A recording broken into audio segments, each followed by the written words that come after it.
Hey everyone, and welcome to this Essential Explainer. If you are gearing up for a visit to the incredible waters of Poole, well, you're exactly where you need to be. Today we're setting the stage for your practical safety induction to Europe's largest natural harbor. Whether you're captaining a leisure yacht or, just hoping to spot some of the local wildlife, this briefing is all about giving you the direct, clear understanding you need to be a safe and responsible visitor. So let's jump right in. Here's a quick look at our briefing agenda for today. We'll cover 1. Welcome to Poole Harbor, 2. Navigating the water safely, 3. Protecting an international wetland, 4. Pollution prevention and control, and finally, 5. Looking out for wildlife. All right, Section 1. Welcome to Poole Harbor. This is a massive 15-square-mile haven. And to stay safe out there, you first need a really solid spatial awareness of this environment. Okay, let's dive into this. The main entrance point sits right at sandbanks. Entering this drowned valley, which actually formed at the end of the last ice age, from the English Channel means passing right between sandbanks to the north and Studland Beach to the south. And the second you cross that threshold, you are officially in a highly regulated, shared space.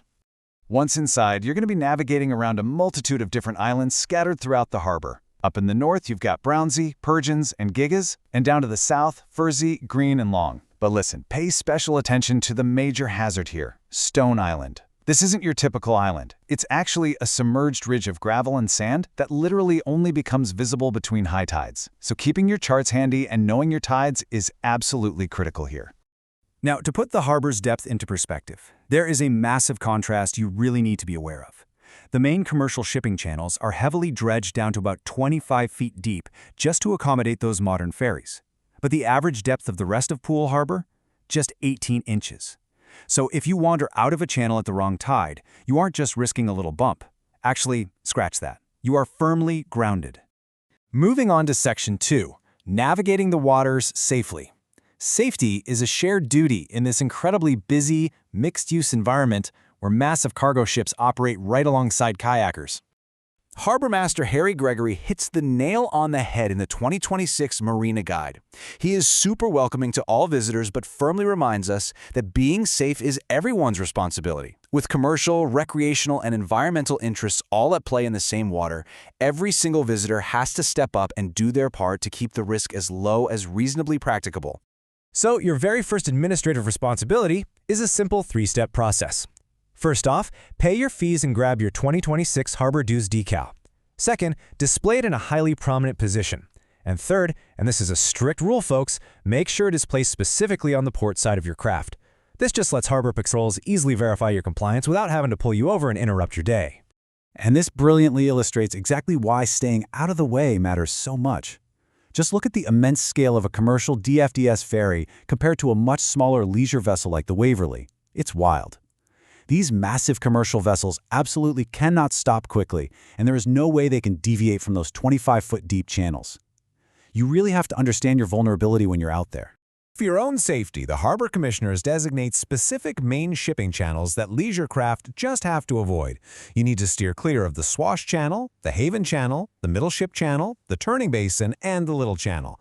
If you absolutely have to cross these heavy-hitter highways, do it at right angles when it's totally clear, and definitely never loiter in them. Section 3. Protecting an international wetland. Here, we're shifting focus from keeping you safe to keeping the delicate harbor ecosystem safe. So, what does this all mean? Well, the primary threat to the harbor's Ramsar wetland and special protection area status is something called eutrophication. This happens when excessive nutrients, particularly nitrogen, run off into the water.